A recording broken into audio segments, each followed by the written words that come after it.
हरे कृष्णा कृष्णा कृष्णा कृष्णा कृष्णा कृष्णा हरे हरे हरे हरे हरे राम हरे राम हरे राम हरे राम राम राम राम राम हरे हरे हरे हरे।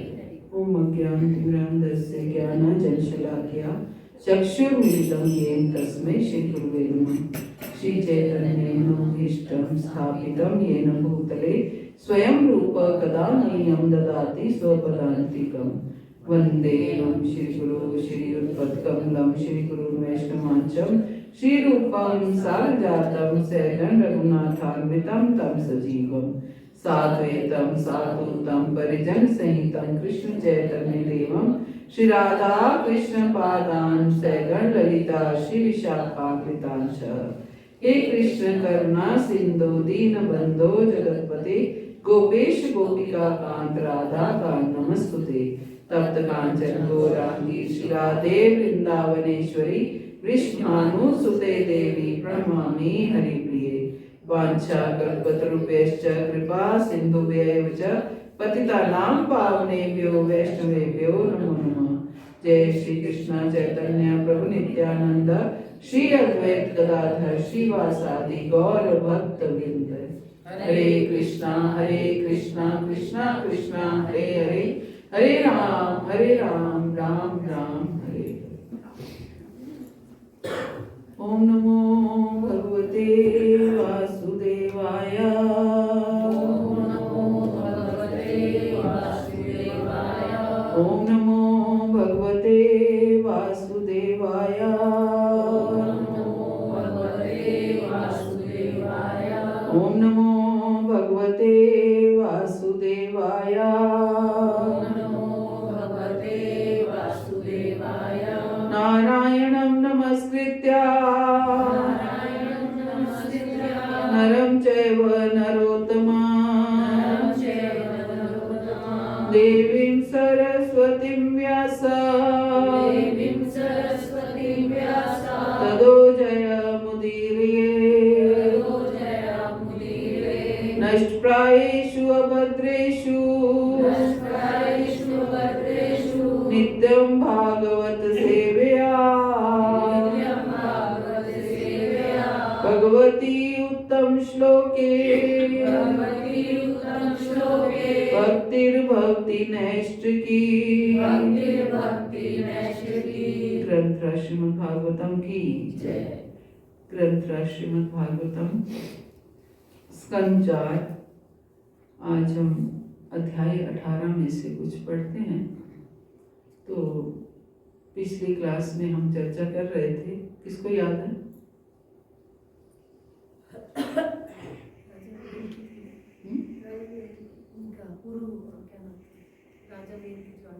पृथु महाराज।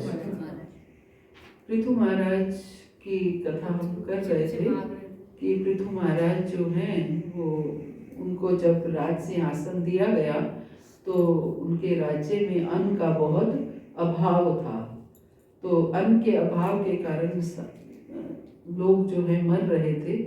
तो पृथु महाराज ने एक तरह से पृथ्वी पर वार करने की, पृथ्वी जो कि गाय के रूप में थी उनके उसके ऊपर वार करने की सोची, वार करने लगे, उसको मारने लगे, गाय को मारने लगे कि अगर, क्योंकि पृथ्वी गाय के रूप में उनके पास आई थी और उन्हें उसे ये कहने लगे कि अगर अन्न नहीं उपजेगा तो मैं तुम्हारा वध करके तुम्हारे मांस के टुकड़े टुकड़े करके लोगों को खिला दूंगा।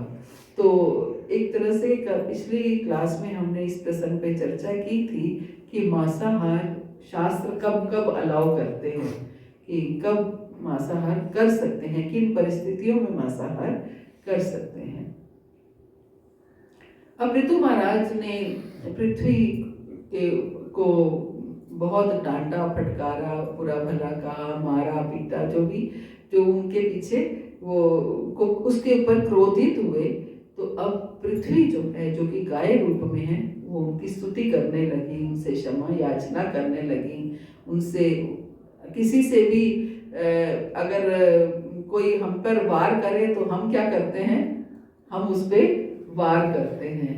लेकिन पृथ्वी महारानी ने क्या सिखाया हमें, धरती देवी ने क्या सिखाया कि उनसे हम क्षमा याचना करके उनकी स्तुति कर रही हैं, है ना।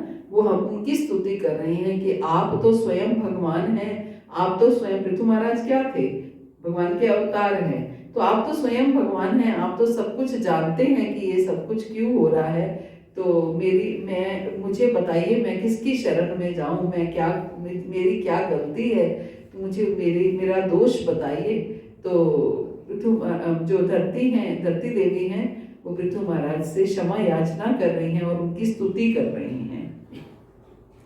अब 18वां अध्याय पृथु महाराज द्वारा पृथ्वी का दोहन, ये अध्याय का नाम है। तो इसमें पृथ्वी देवी क्या कहती हैं कि हे भगवान, आप अपने क्रोध को पूर्णतः शांत करें और जो कुछ मैं निवेदन कर रही हूँ उसे धैर्य पूर्वक सुने।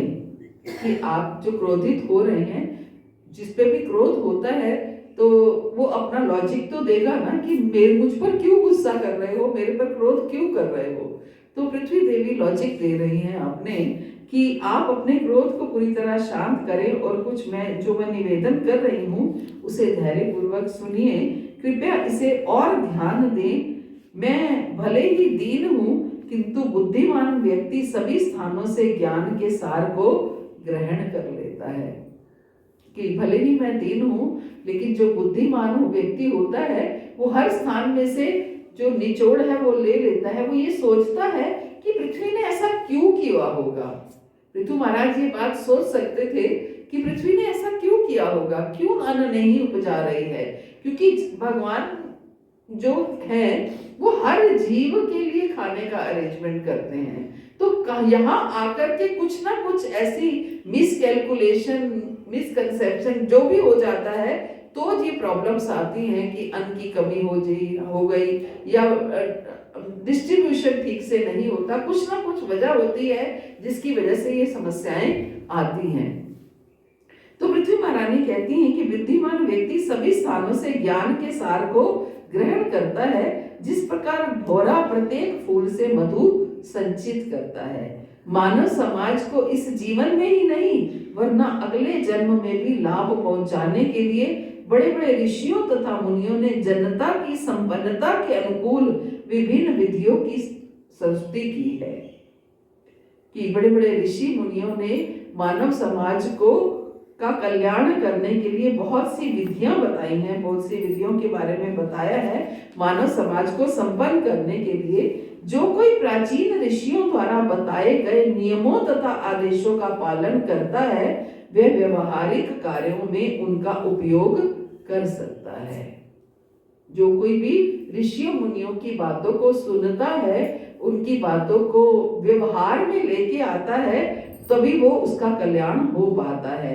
ऐसा व्यक्ति सरलता से जीवन तथा सुखों का भोग कर सकता है। कैसा व्यक्ति? जो ऋषियों मुनियों की बातों को सुनता है, संतों की बातों को सुनता है, शास्त्रों की बातों को सुनता है, ऐसा व्यक्ति सरलता से जीवन के सुखों का भोग कर सकता है। अगर इस राज्य में सुखों की कमी है, अन्न की कमी है, जहां अन्न का अभाव है, इसका मतलब क्या है? सुखों की कमी है। अगर इस राज्य में सुखों की कमी है तो इसका कारण क्या है कि इस राज्य में जो है ऋषि मुनियों की बातों को सुना नहीं गया, उनके कहे अनुसार चला नहीं गया, शास्त्रों के कहे अनुसार चला नहीं गया।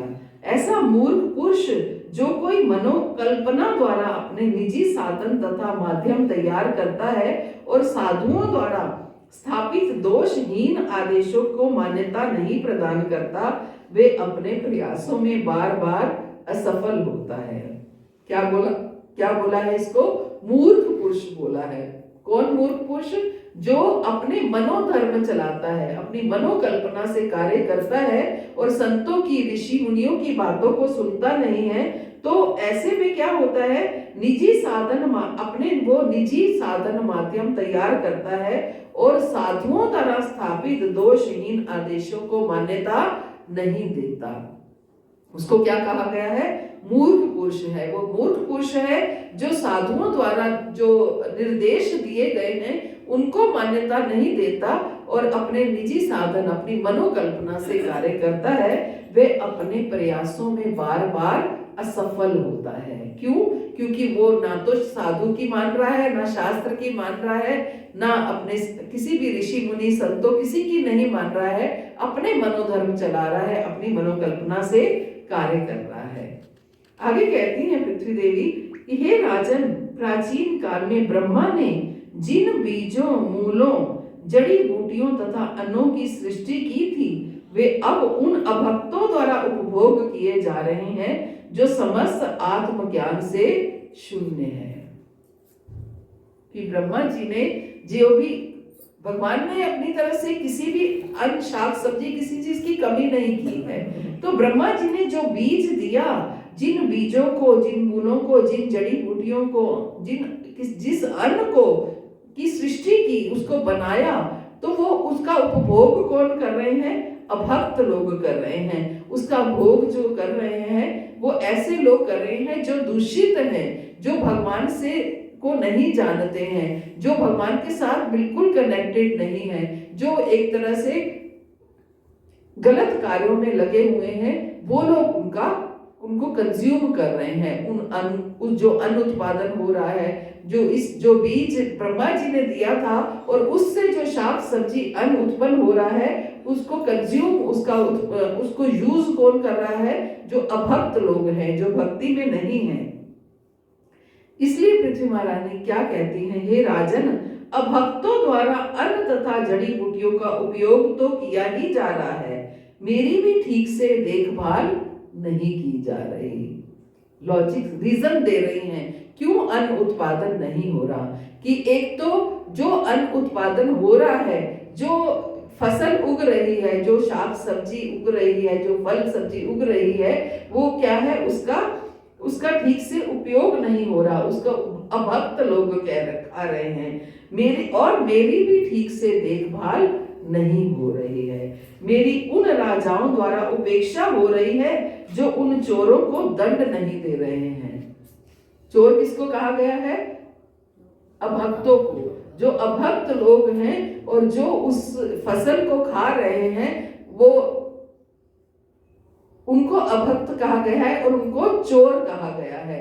और मेरी भी उन राजाओं के द्वारा उपेक्षा हो रही है, जो राजा जो है उनको दंड नहीं दे रहे हैं, जो इस तरीके से कार्य कर रहे हैं। मेरी उन राजाओं द्वारा उपेक्षा हो रही है जो उन चोरों को दंड नहीं दे रहे हैं, और जो उन चोरों को दंड नहीं दे रहे हैं जो अन्न का उपयोग इंद्रिय तुष्टि के लिए कर रहे हैं।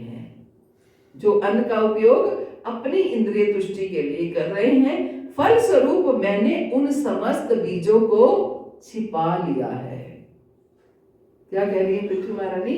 कि इसी कारण से मैंने उन बीजों को छिपा लिया है जो यज्ञ संपन्न करने के निमित्त है।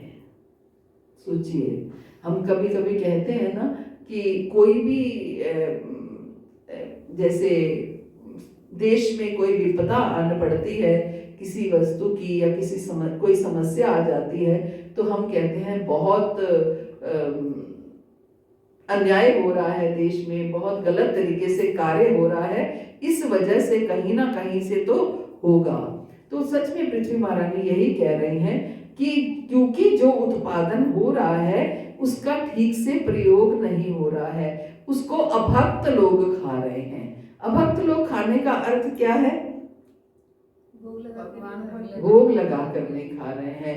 भक्त लोग क्या है? पहले भगवान को अर्पित करते हैं और फिर खाते हैं। और जो अभक्त लोग हैं वो अपनी इंद्रिय तुष्टि के लिए खाते हैं, है ना? अपनी इंद्रिय तुष्टि के लिए खाते हैं, इसलिए अभक्त लोग खा रहे हैं। तो ये जो समस्या है ये बढ़ती जा रही है। और जो राजा है वो उनको दंड भी नहीं दे रहे हैं। वो मुझे, और उत्पादन भी किस चीज का हो रहा है? जिस चीज की ज्यादा रेट मिलता है। आजकल हम देखते हैं सेम समस्या आजकल के समय में चल रही है। आप देखिए कि उन चीजों का उत्पादन होता है जिनका भाव ज्यादा होता है, जिन चीजों की आवश्यकता होती है, जो एक बेसिक नीड है, उनका उत्पादन कम होने लगा है। तो यही पृथ्वी महारानी कहती हैं कि इसलिए मैंने क्योंकि अभक्त लोग अपनी इंद्रिय तुष्टि के लिए खाते हैं, इसलिए मैंने उन बीजों को छिपा दिया है और जो यज्ञ संपन्न करने के निमित्त है। क्योंकि मैंने तो उत्पादन किस लिए किया था, मैं तो उत्पादन इसलिए कर रही थी कि भगवान को संतुष्टि के लिए, भगवान की इंद्रिय तृप्ति के लिए, लेकिन जो अभक्त लोग हैं उसे अपनी इंद्रिय तृप्ति में लगा देते हैं। प्रभुपाद कहते हैं जो कुछ पृथु महाराज तथा उनके पिता राजा वेन के काल में घटित हुआ था वह आज भी हो रहा है।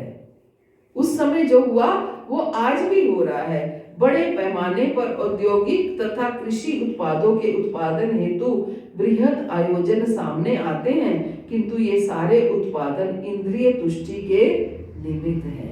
हम देखते हैं इतनी बड़ी बड़ी पार्टियां होती हैं, इतना वहां पर कंज्यूम होता है और इतना व्यर्थ भी जाता है, लेकिन सब क्या है, सब अपनी इंद्रिय तुष्टि के लिए होता है। कुछ भी उसमें भगवान की इंद्रिय तुष्टि के लिए कुछ नहीं होता है। तो उससे क्या है, धीरे धीरे ये क्राइम है। एक तरह से ये क्राइम जो है ये बढ़ता चला जा रहा है और धीरे धीरे क्या होगा, एक समय ऐसा आएगा कि पृथ्वी अन्न उत्पादन के लिए इनकार कर देगी। क्योंकि पृथ्वी का अन्न उत्पादन का लक्ष्य क्या है, भगवान की तुष्टि। और यहाँ पर अन्न का प्रयोग किस लिए हो रहा है, अपनी इंद्रिय तृप्ति की तुष्टि। मांसाहार करके, मांसाहार भी के साथ भी अन्न का प्रयोग होता है, तो वो क्या है, अन्न का शोषण हो रहा है। एक तरह से अन्न को दूषित किया जा रहा है। तो यही बताया जा रहा है कि बड़े पैमाने पर औद्योगिक तथा कृषि उत्पादों के उत्पादन हेतु बृहद आयोजन सामने आते हैं, किंतु ये सारे उत्पादन इंद्रिय तुष्टि के निमित्त हैं। अतः उत्पादन क्षमता होते हुए भी अभाव छाया रहता है, क्योंकि संसार चोरों से भरा पड़ा है। उत्पादन क्षमता होते हुए भी अभाव रहता है, क्योंकि संसार चोरों से भरा पड़ा है। चोर कौन है, जो अपनी इंद्रिय तुष्टि के लिए यज्ञ शिष्टाशिनो संतो मुच्यन्ते सर्व किल्बिषे भुजन्ते ते त्वगम पापा ये पचन्ते आत्म कारणात्, कि वो चोर हैं। भगवान ने उनको चोर बोला है। जो अपनी इंद्रिय तुष्टि के लिए भोजन करते हैं वो चोर हैं। जो अपनी इंद्रिय तुष्टि के लिए भोजन बनाते हैं वो चोर हैं। हमें क्या करना है, जो कुछ भी खाना है वो भगवान की इंद्रिय तुष्टि के लिए, भगवान को अर्पित करके खाना है। भगवान को प्रसन्न करने के लिए हमें बनाना है और फिर उसको प्रसाद रूप में ग्रहण करना है। तो प्रभुपाद यही कह रहे हैं कि अतः उत्पादन क्षमता होते हुए भी अभाव छाया रहता है, क्योंकि संसार चोरों से भरा पड़ा है। चोरी भूते शब्द इस बात का सूचक है कि जनता चोर वृत्ति पर उतर आई है।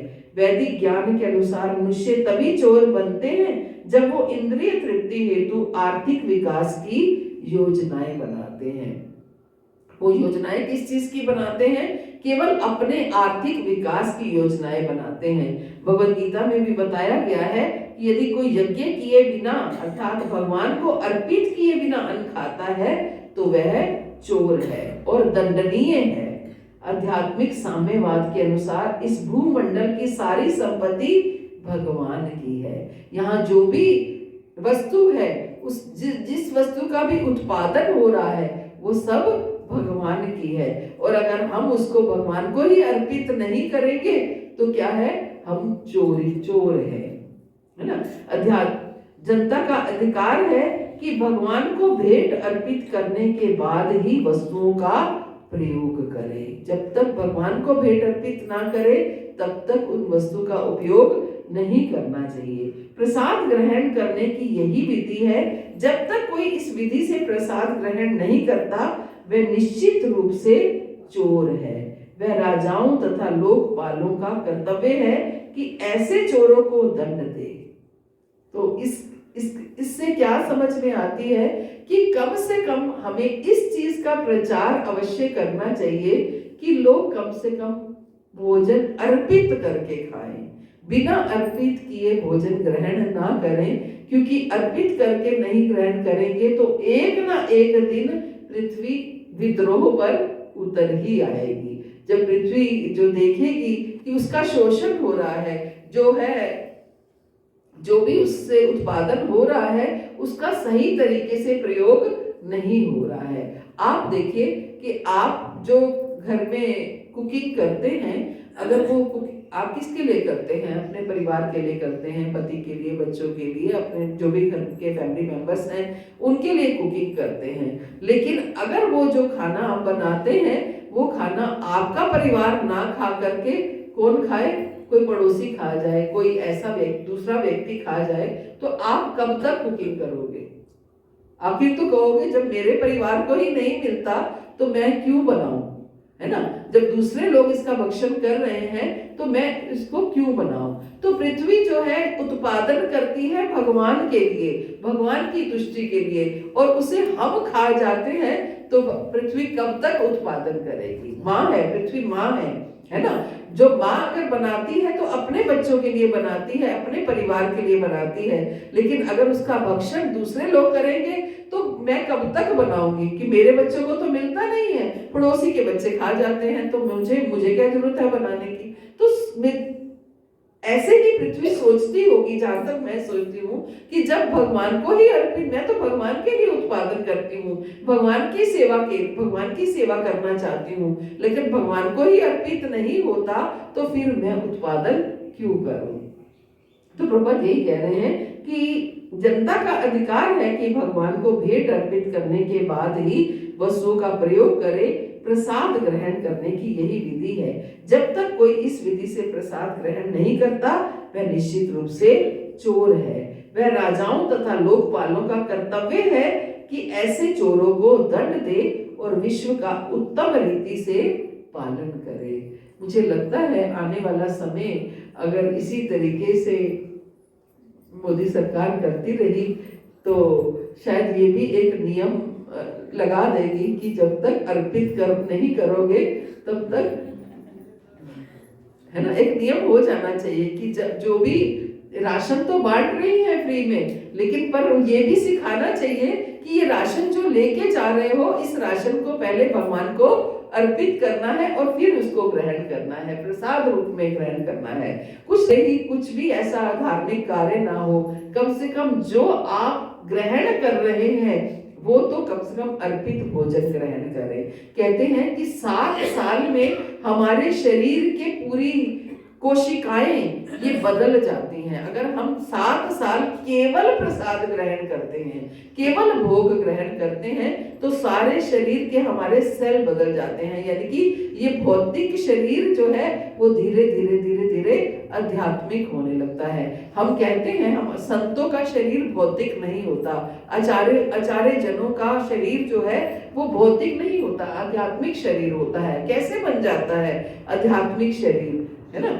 यही तरीका है शरीर को आध्यात्मिक बनाने का कि आप शरीर में जो डाल रहे हैं वो शुद्ध वस्तु डाल रहे हैं, कुछ भी अनाप शनाप कुछ नहीं डाल रहे हैं। तो आचार्य लोग हमेशा भगवान को अर्पित भोजन ही खाते हैं, इसलिए उनका शरीर आध्यात्मिक हो जाता है। और साथ में जो भी उनके मन में, मस्तिष्क में, विचारों में सब कुछ जो भी चल रहा है, शरीर के 24 तत्व जो बनाए गए हैं, 5 तत्व भूमि जल वायु अग्नि आकाश, 5 कर्मेंद्रियां, 5 ज्ञानेंद्रियां, 5 उनके विषय और 3 जो हैं मन बुद्धि अहंकार, और साथ में 3 गुणों की अव्यक्त अवस्था, ये सब में अगर कृष्ण चलते रहेंगे तो शरीर अपने आप आध्यात्मिक हो जाएगा। हमारी कर्मेंद्रियों में भी कृष्ण चलेंगे, हमारी ज्ञानेंद्रियों में भी कृष्ण चलेंगे, आंखों से दर्शन होंगे, कानों से सुनेंगे, हर इंद्री जो है कृष्ण की सेवा में लगी रहेगी। और उसके जो विषय हैं विषय भी यही होंगे, केवल कृष्ण की सेवा, तो अपने आप शरीर आध्यात्मिक बन जाता है। तो क्यों नहीं संतों का शरीर आध्यात्मिक हो सकता, क्योंकि वो तो पूरी तरह से शुद्धता से इसका पालन करते हैं तो उनका शरीर आध्यात्मिक हो जाता है। हम क्या करते हैं, हम भोजन तो चलो घर में बनाया, अर्पित कर लिया, ठीक है, बाहर चलो कभी खा लिया, तो कुछ भी ऐसे पैकेट खोला और उसको खाने बैठ गए। तो धीरे धीरे हमें कम से कम प्रयास करना है, ये भी जो हमारी एक हैबिट है उसको हम ना वो करें, भगवान को अर्पित करके ही ग्रहण करें। तो धीरे धीरे ये शरीर, हम कहते हैं कि हमारे अंदर इतने समय से नाम जप हो रहा है लेकिन विकार नहीं जाते हैं, है ना। क्यों नहीं जाते हैं? क्योंकि शरीर भौतिक है ना, शरीर भौतिक है। शरीर जब तक पूर्ण रूप से आध्यात्मिक नहीं बनता तब तक विकार नहीं जाते। तो कपड़ा अगर ज्यादा मैला है तो क्या करते हैं, पहले उसको सर्फ में डिप करके रखते हैं, फिर ऊपर से साबुन लगाते हैं, ब्रश मारते हैं, टीनो पाल, रानी पाल, कितना कुछ प्रयोग करते हैं। ऐसे ही हमारा भौतिक शरीर इतना दूषित है कि हम उसको कई तरीके से हम प्रयास करें कि हर वो तरीका अपना लें जिससे ये शरीर आध्यात्मिक हो जाए।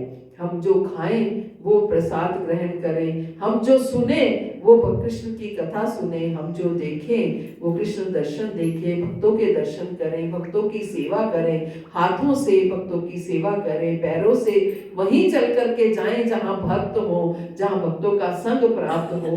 तो ये सारे कार्य जब आध्यात्मिक रूप से होंगे तो अपने आप शरीर आध्यात्मिक हो जाएगा, फिर अपने आप विचार आध्यात्मिक होंगे। विचार सोचने के लिए हम वही सोचें कि जिससे हमारी भक्ति बढ़ती हो, तो अपने आप धीरे धीरे धीरे धीरे दोष रहित, धीरे धीरे हमें होना क्या है, दोष रहित होना है। किसी के अंदर दोष देखना ये सबसे बड़ा जो है हमारे अंदर की कमजोरी होती है। हम दूसरों में दोष बहुत देखते हैं, उसी से विकार उत्पन्न होते हैं। या दूसरी बात कहिए, विकार है इसलिए दोष दिखते हैं, वैसे वर्षा है ये। तो इसलिए हमें ये सब अपनी शुद्धिकरण के लिए, प्यूरिफिकेशन के लिए, तो ये एक बेसिक चीजें हैं कि हम कम से कम प्रसाद ग्रहण करें। एक तो हम जो पैकेट बंद या बाहर की चीज खाते हैं, एक तो वो बनाई हुई अभक्तों के द्वारा है, और दूसरा हम उसको बिना ऑफर किए खाते हैं तो और उसका गलत प्रयोग होता है ना। या तो भक्तों के द्वारा बनाई गई हो तो भक्त तो अगर बनाएंगे तो आपको अर्पित करके ही देंगे, बिना अर्पित किए देंगे ही नहीं। तो इसलिए इस चीज का बहुत ध्यान रखना चाहिए कि हमें बिना अर्पित किए हुए और धीरे धीरे प्रयास करें कि भक्तों के द्वारा बनाई हुई वस्तुओं को खाएं। तो कैसे शुद्धता, कैसे ये शरीर आध्यात्मिक बन जाता है। जो लोग करते भी हैं ऐसा कि भक्तों के द्वारा बनाए हुए भोजन को ग्रहण करते हैं, हम उनके ऊपर भी दोष लगाते हैं, हम उनको भी कहते हैं कि इन्होंने क्या ये पंगा डाल लिया, क्या ये बीड़ा उठा लिया। लेकिन क्योंकि हम नहीं कर पाते इसलिए वो हम ऐसा कर सोचते हैं। तो क्योंकि आप देखिए, जो लोग अर्पित करके नहीं खाते या जो लोग शुद्धता से नहीं खाते, विदाउट अनियन गार्लिक खाते हैं, वो लोग हमारे लिए भी कहते हैं कि क्या तुमने ये पंगा डाल दिया, क्या ये नहीं खाना, वो नहीं खाता। और हम उनके लिए कहते हैं, जो भी हमारे से सुपीरियर काम करेगा, हर कोई हम दूसरे के ऊपर एक छीटाकशी करेगा ही। तो हमें प्रयास करना चाहिए। हम भी, ठीक है, हम पूरी तरह से नहीं कर पाते हैं, लेकिन कोशिश करें कि कम से कम भक्तों द्वारा बनाया हुआ और भक्तों को और भगवान को अर्पित किया हुआ भोजन ग्रहण करें। आगे पृथ्वी महारानी कहती हैं, मेरे भीतर दीर्घ काल से भीगे रहने के कारण सारे धान्य बीज निश्चित रूप से जीर्ण हो चुके हैं, क्योंकि मैंने अंदर अपने छिपा रखे हैं। तो जो बीज पृथ्वी में दबा रहेगा वो क्या हो जाएगा, जीर्ण हो जाएगा। गीली मिट्टी में पड़ा है तो क्या होगा, वो गल जाएगा, खराब हो जाएगा। तो मेरे भीतर दीर्घ काल से भीगे रहने के कारण सारे धान्य बीज निश्चित रूप से जीर्ण हो चुके हैं। अतः आप तुरंत आचार्यों अथवा शास्त्रों द्वारा बताई गई मानक विधि से उन्हें निकालने की व्यवस्था करें। पृथ्वी महारानी भी क्या कह रही है कि आचार्यों द्वारा बताई गई विधि से उसको निकालने का प्रयास करें, उसको निकालने की व्यवस्था करें। तो प्रभुपाद कहते हैं कि जब अन्न का अभाव हो तो सरकार को चाहिए कि शास्त्रों में वर्णित तथा आचार्यों द्वारा अनुमोदित विधियों का पालन करे। जब अन्न का अभाव हो तो ये समझ जाना चाहिए कि पृथ्वी ने जो अपने बीज है वो अपने अंदर छिपा रखे हैं और वो जीर्ण स्थिति में भी हो गए हैं। इसलिए प्रयास क्या करना चाहिए कि जो शास्त्रों में विधियां दी गई हैं अन्न उत्पादन की, और उसको जैसे कई यज्ञ हैं और कई उनको विधियों का पालन करें और इस प्रकार प्रचुर अन्न उत्पादन होगा और अन्न अभाव तथा दुर्भिक्ष को रोका जा सकेगा। भगवद गीता में यज्ञ करने के लिए कहा गया है। यज्ञ करने से आकाश में पर्याप्त बादल एकत्र होते हैं जिससे पर्याप्त वर्षा होती है। इस तरह खेती बाड़ी की देखभाल हो जाती है। जब पर्याप्त अन्न उत्पादन होता है तो जनता अन्न खाती है और गायों बकरियों जैसे घरेलू पशुओं को भी प्रचुर घास तथा अन्न खाने को मिलता है। घास भी कहाँ से आती है? जब उत्पादन होता है तो उसका घास भी आती है, तो इससे उनको भी खाने को मिलता है। तो इस व्यवस्था के अनुसार यदि मनुष्य यज्ञ करे तो अन्न का अभाव दूर हो जाएगा। और कलयुग में केवल एक ही यज्ञ है और वो है संकीर्तन यज्ञ, है ना, और वो है संकीर्तन यज्ञ। तो इसलिए कलयुग में संकीर्तन यज्ञ की संस्तुति की गई है। हमें नाम लेना है, हमें नाम के को फोकस करना है, हर समय नाम जप चलता रहना चाहिए। हर समय नाम जो है वो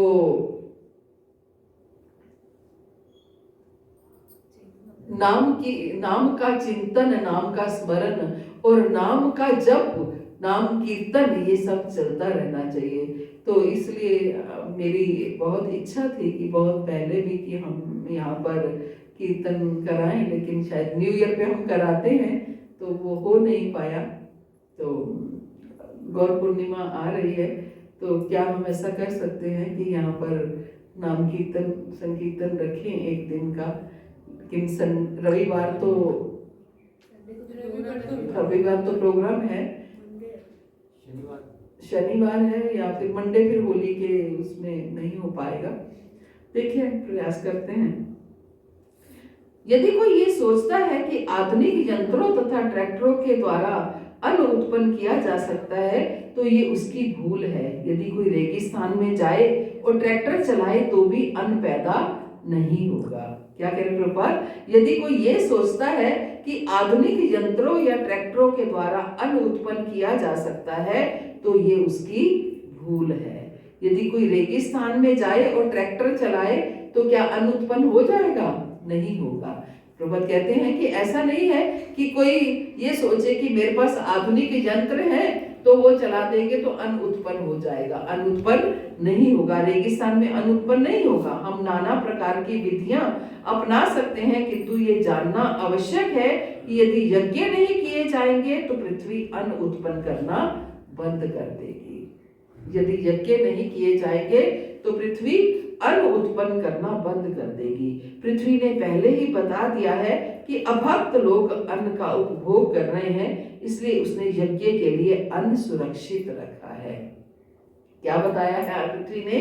कि अभक्त लोग अन्न कंज्यूम कर रहे हैं, प्रयोग कर रहे हैं, इसलिए उसने इसलिए यज्ञ के लिए अन्न सुरक्षित कर रखा है। अब नास्तिक ये नहीं मानेंगे कि अन्न आध्यात्मिक विधि से उत्पन्न किया जा सकता है, किंतु वे माने या ना माने तथ्य तो यही है। जो नास्तिक है वो ये नहीं मानेगा कि ऐसे यज्ञ करने से अन्न उत्पन्न हो जाएगा, वो कभी नहीं मानेगा। प्रभुपाद कहते हैं वो माने या माने ना माने, सत्य तो यही है कि ऐसी यही विधि है अन्न को उत्पन्न करने की, और अन्न उत्पन्न होता रहे उसके लिए यही विधि है कि हम अन्न को भगवान को अर्पित करके और उसकी चोरी ना करें, स्वयं अपनी इंद्रिय तुष्टि के लिए ना प्रयोग करके भगवान की इंद्रिय तुष्टि के लिए प्रयोग करें।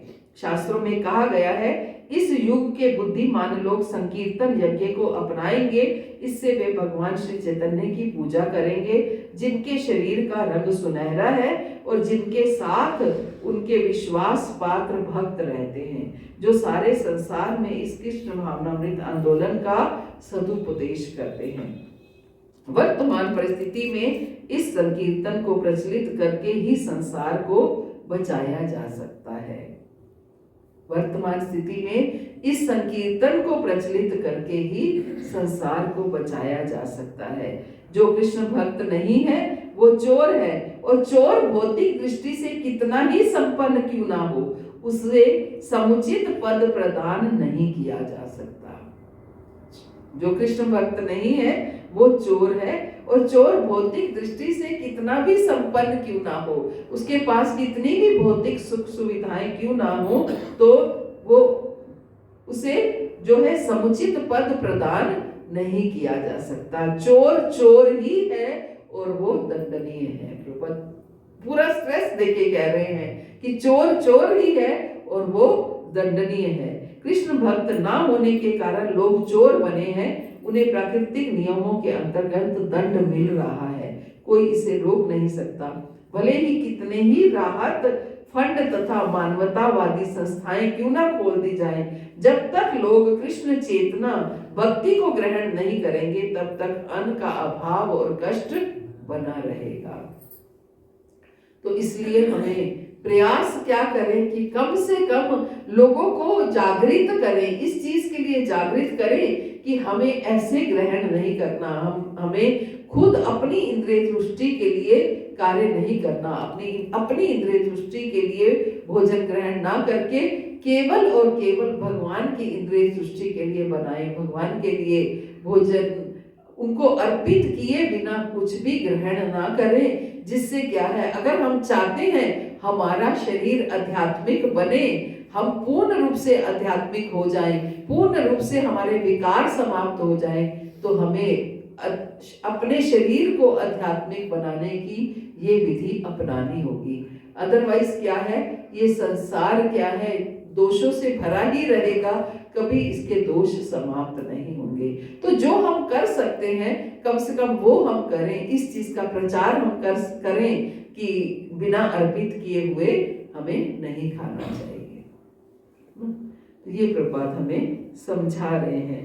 तो पृथ्वी महारानी बहुत सुंदर वो कर रही हैं, कहती हैं, हे परम वीर जीवात्माओं के रक्षक, यदि आप जनता को प्रचुर अन्न देकर उनके कष्टों का निवारण करना चाहते हैं, और यदि आप मुझे दोकर उनका पोषण करना चाहते हैं, तो इसके लिए आपको उपयुक्त बछड़ा तथा दूध रखने के लिए दोहनी की व्यवस्था करनी होगी।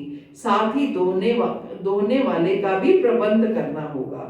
चूंकि मैं अपने बछड़े के प्रति अत्यंत वत्सला होंगी, अतः मुझसे दुग्ध प्राप्त करने की आपकी मनोकामना पूरी होगी। क्या कह रही है पृथ्वी, समझ में आई? कह रही है कि अगर तुम मुझसे दूध, क्योंकि गाय के रूप में है तो इसलिए गाय का उदाहरण देती हुई कह रही है, गाय से दूध निकालने के लिए क्या करना पड़ता है? पहले बछड़ा दूध पीता है, गाय स्टिमुलेट होती है तो फिर वो दूध ज्यादा देती है। तो वो कहती है कि अगर मुझसे दूध दोहना है तो पहले आपको बछड़ा तैयार, क्या दूध दोहने के लिए दो चीजें चाहिए, एक तो बछड़ा चाहिए और एक दूध जिसको दोहना आता हो, अच्छे से आता हो, वो चाहिए। तो पृथ्वी महारानी कह रही हैं कि यदि आप जनता को प्रचुर अन्न देकर उनके कष्टों का निवारण करना चाहते हैं, और यदि आप मुझे दोकर उनका पोषण करना चाहते हैं, तो इसके लिए आपको उपयुक्त बछड़ा तथा दूध रखने के लिए दोहनी की व्यवस्था करनी होगी। साथ ही दोहने वाले का भी प्रबंध करना होगा, बाल्टी भी चाहिए रखने के लिए, दोहनी की भी अरेंजमेंट करनी होगी, और साथ में दोहने वाले का भी प्रबंध करना होगा, क्योंकि मैं बछड़े के प्रति अत्यंत वत्सला हूं। इसका बछड़ा कौन है यहाँ पर? भक्त जो है वो बछड़ा है। भक्त क्योंकि भगवान को अर्पित करते हैं, तो भक्त जो है पृथ्वी भगवान क्या कह रही है, मैं उनके प्रति वत्सला हूँ और इसलिए मुझसे दूध प्राप्त करने की आपकी मनोकामना पूरी हो जाएगी। फिर आपकी मनोकामना पूरी हो जाएगी। प्रभुपाद कहते हैं कि गाय दोहने के लिए उत्तम आदेश है कि गाय के लिए सर्वप्रथम बछड़ा चाहिए, जिनके स्नेह से गाय अपनी इच्छा से अधिक दूध दे सकेगी। इसके साथ ही पटु दोहने वाला और दूध रखने के लिए पात्र भी चाहिए। जिस प्रकार गाय बछड़े के प्रति वत्सल हुए बिना अधिक दूध नहीं दे सकती, उसी प्रकार पृथ्वी भी कृष्ण भक्तों के प्रति वत्सल हुए बिना प्रचुर अन्न का उत्पादन नहीं कर सकते, है ना। तो कृष्ण भक्त चाहिए। क्यों भक्त क्यों चाहिए? क्योंकि भक्त जो पृथ्वी से उत्पादन करेंगे उसको भगवान को पहले अर्पित करेंगे और पृथ्वी की अच्छे से सेवा करेंगे, क्योंकि वो जानते हैं कि पृथ्वी ही मेरे भगवान का भोजन उत्पन्न करती है। तो पृथ्वी भी कृष्ण भक्तों के प्रति वत्सल हुए बिना प्रचुर अन्न उत्पन्न नहीं कर सकती। यद्यपि गो रूप में पृथ्वी की अलंकारिक शैली से व्यक्त किया गया है, किंतु इसका भावार्थ बहुत स्पष्ट है। जिस प्रकार बछड़ा गाय से दूध निकलवा सकता है, उसी प्रकार समस्त जीवात्माएं जिनमें पशु पक्षी मधुमक्खी सांप तथा जलचर सम्मिलित हैं, पृथ्वी से तभी अपना अपना भोजन प्राप्त कर सकते हैं जब वे असत या अघृत व्रत ना हो। अर्थात जब मानव समाज असत या कृष्ण चेतना शून्य हो जाता है तो सारे संसार को दुख उठाना पड़ता है। इसलिए कृष्ण चेतना का प्रचार करना है ताकि सब लोग जो हैं कृष्ण भक्ति में लगे और कृष्ण को अर्पित करने के लिए ही वो इस पृथ्वी का उत्पादन जो है उसका प्रयोग करें, ताकि पृथ्वी अधिक से अधिक अन्न जो है वो उत्पन्न कर सके। हरे कृष्ण। श्री प्रभुपाद की जय, गुरु महाराज की जय, हम सब भक्तों की। तो किसी का कोई प्रश्न हो या ऋषि हो तो कर सकते हैं। पता नहीं, जैसे ना मतलब गांव देहात में लोग भगवान का भोग तो लगाते नहीं है, गाय को रोटी देते हैं, तो वो भोग लगाने के समान है माने पहली रोटी? हाँ, कह सकते हैं कि गाय को रोटी देते हैं तो भोग लगाने के समान है, क्योंकि गाय भी भगवान को बहुत प्रिय है। लेकिन उन्हें हम समझा सकते हैं कि भोग भी लगाएं और गाय को भी दें। तो सब करते हैं माने, चाहे कोई नॉनवेज भी खाता है वो भी गाय की रोटी तो निकालता है, सब कोई करता है ना। लेकिन भोग भी लगाना चाहिए और गाय को भी अर्पित अगर देंगे तो गाय और प्रसन्न होगी, है ना। अर्पित भोजन अगर गाय को दिया जाएगा तो गाय और प्रसन्न होगी। तो इसलिए गाय को रोटी देना एक अलग वो है, लेकिन ठीक है, अच्छा है, भगवान प्रसन्न होते हैं उससे। वो भगवान प्रसन्न तो होंगे, ये नहीं कह सकते कि भगवान प्रसन्न नहीं होंगे, लेकिन अर्पित भगवान को अवश्य करना चाहिए। ये पंडित ने बताया ना कि भोग लगा के भगवान को गाय को रोटी दो, पहले में बोलते कि गाय को रोटी दो, जो भी पूछो गाय को देता हूँ, तो पहले से चलिए आई भाई सब। ये अवेयरनेस लेके आनी है ना, सबको बताना है, सिखाना है कि कैसे भगवान को अर्पित करना है, कैसे भगवान को भोग लगाए बिना खाना नहीं है। लेकिन लोग यहाँ आकर के बहुत से ऐसे भक्त भी आपको मिलेंगे कि जो अर्पित नहीं करते हैं, क्योंकि उनको ऐसा लगता है कि अगर हम अर्पित करेंगे तो हमें अनियन गार्लिक छोड़ना पड़ेगा। नाम जप तो करेंगे लेकिन ये नहीं करेंगे, भोग नहीं लगाएंगे, क्योंकि उनको लगता है कि अगर अनियन गार्लिक अगर भोग लगाना है तो अनियन गार्लिक छोड़ना पड़ेगा। तो जहाँ अपनी इंद्रिय तुष्टि आ जाती है, अपनी जीभ का स्वाद आ जाता है, वहां पर ये सब संकट आने लगते हैं। तो इसलिए प्रयास करें कि भोग लगाकर खाएं, ताकि नहीं तो क्या है, आने वाले समय में बहुत संकट आने वाला है, बहुत संकट आने वाला है। पहले लोग कहाँ इतना अनियन गार्लिक प्रयोग करते थे, कोई पहले नहीं करते थे, लेकिन अब दिन प्रतिदिन बढ़ता जा रहा है। हरे कृष्ण। माता जी, जो माला करते हैं लेकिन अनियन गार्लिक लेते हैं, तो क्या हम उसको भक्त बोल सकते हैं क्या? यस, बोल सकते हैं, क्योंकि भगवान कहते हैं अपि चेत्सु दुराचारो भजते माम अनन्य भाग साधु रेव स भक्तव्य सम्यक व्यवस्थित है। कि वो नाम तो ले रहा है, नाम का प्रभाव एक ना एक दिन अवश्य आएगा कि धीरे धीरे उससे वो छूटेगा, है ना। भक्त तो है ही, जिसने एक बार भी कृष्ण का नाम लिया वो भक्त है। भक्त है, ठीक है, अभी दोषों से भरा है, धीरे धीरे नाम अपना प्रभाव जरूर छोड़ेगा कि वो उसका खुद से ये मन ही नहीं करेगा ये सब ग्रहण करने के लिए, है ना। भक्त तो है। हरे कृष्ण।